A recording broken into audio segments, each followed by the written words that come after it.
ഇത്തവണത്തെ 100 ദിന കർമ്മ പരിപാടിയിൽ 47 വകുപ്പുകളിലായി 13,000 കോടിയിലധികം രൂപയുടെ 1070 പദ്ധതികളാണ് നടപ്പിലാക്കുന്നത്. ഇവയിലൂടെ 3 ലക്ഷത്തോളം തൊഴിൽ ദിനങ്ങളും സൃഷ്ടിക്കാനാവും. ഇതിനോടകം വലിയ തോതിൽ പട്ടയ വിതരണം നടന്നിട്ടുണ്ട്. റോഡുകളുടെ ഉദ്ഘാടനങ്ങൾ, 456 റേഷൻ കടകൾ കെ സ്റ്റോറുകളായി മാറ്റൽ, നമ്മുടെ വില്ലേജ് ഓഫീസുകൾ സ്മാർട്ട് വില്ലേജ് ഓഫീസുകളായി മാറുന്നതിൻ്റെ ഭാഗമായി 37 സ്മാർട്ട് വില്ലേജ് ഓഫീസുകൾ, ലൈഫ് മിഷനിലൂടെ പുതിയ 10,000 വീടുകൾ, ഇങ്ങനെ 100 ദിന കർമ്മ പരിപാടിയുടെ ഭാഗമായി ഒട്ടേറെ മേഖലകളിലാണ് നാം ഇടപെടാൻ പോകുന്നത്. അതിൻ്റെ എല്ലാം ഭാഗമായാണ് നമ്മുടെ കുഞ്ഞുങ്ങളുടെ പഠന നിലവാരം മെച്ചപ്പെടുത്താൻ ഉതകും വിധം ഇത്തരത്തിലുള്ള സൗകര്യങ്ങൾ ഒരുക്കിയിരിക്കുന്നു. നാം പൊതുവിദ്യാഭ്യാസ മേഖലയ്ക്ക് നല്ല ശ്രദ്ധ നൽകുന്നതിൻ്റെ ഭാഗമായി രാജ്യത്ത് നമ്മുടെ പൊതുവിദ്യാഭ്യാസ രംഗം 1-ാം സ്ഥാനത്ത് ഇപ്പോൾ നിൽക്കുകയാണ്. ഇവിടെ അത് കൂടുതൽ മെച്ചപ്പെടുത്തുക എന്നതാണ് നാം ഉദ്ദേശിക്കുന്നത്. നമ്മുടെ രാജ്യത്തെ കേന്ദ്ര സർക്കാർ 2022 പുറത്തുവിട്ടൊരു കണക്കുണ്ട്. അതുപ്രകാരം കേരളത്തിൽ 60 ലക്ഷത്തോളം കുട്ടികളാണ് സ്കൂൾ വിദ്യാഭ്യാസം നടത്തേണ്ട പ്രായത്തിലുള്ളത്. 1 മുതൽ 12 വരെയുള്ള ക്ലാസ്സുകളിൽ പഠിക്കേണ്ടത്. ഈ 60 ലക്ഷത്തിൽ 45 ലക്ഷത്തിലധികം കുട്ടികൾ പൊതുവിദ്യാലയങ്ങളിൽ പഠിക്കുന്നവരാണ്. പൊതുവിദ്യാലയം എന്ന് പറഞ്ഞാൽ സർക്കാർ എയ്ഡഡ്.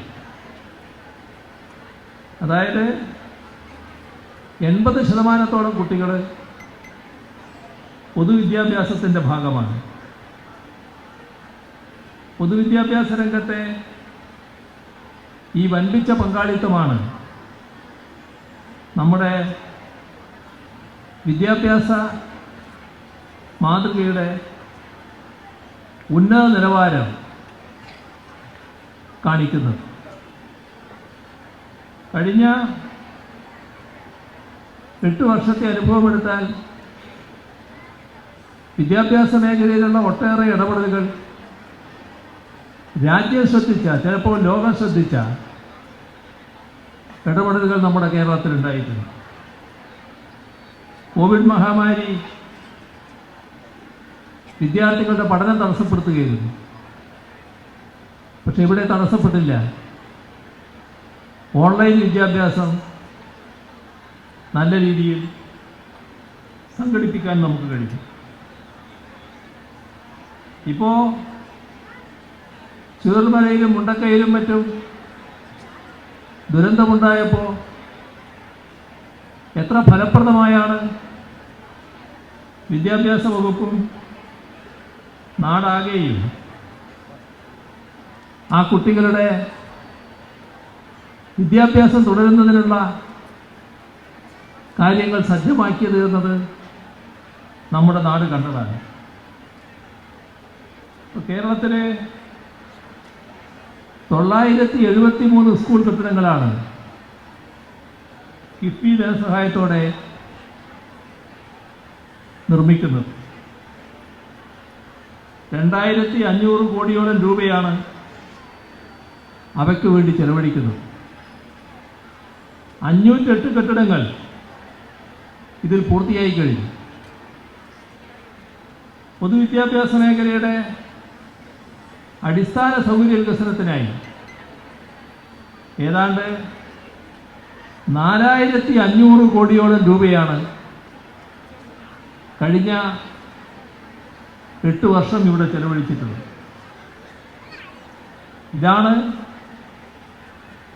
കേരളത്തിൽ ഇപ്പോൾ കാണുന്ന പൊതുവിദ്യാഭ്യാസ മേഖലയുടെ മാറ്റത്തിന് അടിസ്ഥാനം എന്നത് നാം കാണേണ്ടതായിട്ടുണ്ട്.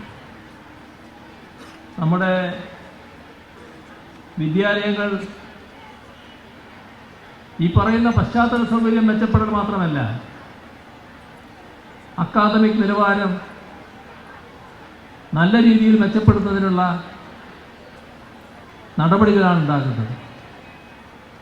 ഫലപ്രദമായ ഇടപെടൽ വിദ്യാഭ്യാസ വകുപ്പിൻ്റെ ഭാഗത്തു നിന്നുണ്ട്. നല്ല രീതിയിൽ നമ്മുടെ കുട്ടികളുടെ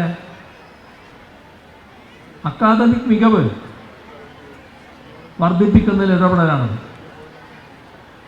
അതിൻ്റെ ഭാഗമായി അധ്യാപകരും കൂടുതൽ കാര്യങ്ങൾ അറിയേണ്ടവരായി മാറുകയാണ്. അവരെ അറിയിക്കുന്നതിനുള്ള നടപടികളും സ്വീകരിച്ചു വരുന്നുണ്ട്. ഇതിനെല്ലാം ഫലമായി വിദ്യാഭ്യാസ രംഗത്ത് രാജ്യത്ത് ഉയർന്ന നിലവാരത്തിലുള്ളപ്പോൾ തന്നെ നാം സ്വയംവിമർശനപരമായി പരിശോധിച്ച് ഏതെങ്കിലും തരത്തിലുള്ള കുറവുകളുണ്ടെങ്കിൽ ആ കുറവുകൾ പരിഹരിച്ച് മുന്നോട്ട് പോകാനാണ് ശ്രമിക്കുന്നത്. അതിനകത്ത് ചിലപ്പോൾ ചില പ്രയാസങ്ങൾ ചിലർക്കുണ്ടായി എന്ന് വരും. ആ പ്രയാസങ്ങൾ ആരും ഗൗരവമായി എടുക്കില്ല. കാരണം നാടിൻ്റെ ഭാവിക്ക്, നമ്മുടെ കുട്ടികളുടെ ഭാവിക്ക് ഉയർന്ന വിദ്യാഭ്യാസ നിലവാരം ഉണ്ടാകുന്നതിന് ആവശ്യമായ പരിഷ്കരണങ്ങൾ നടത്താൻ നാം പ്രതിജ്ഞാബദ്ധമാണ്. അപ്പോൾ അതുമായി ബന്ധപ്പെട്ടവരെല്ലാം സഹകരിക്കാനാണ് തയ്യാറാകേണ്ടത്.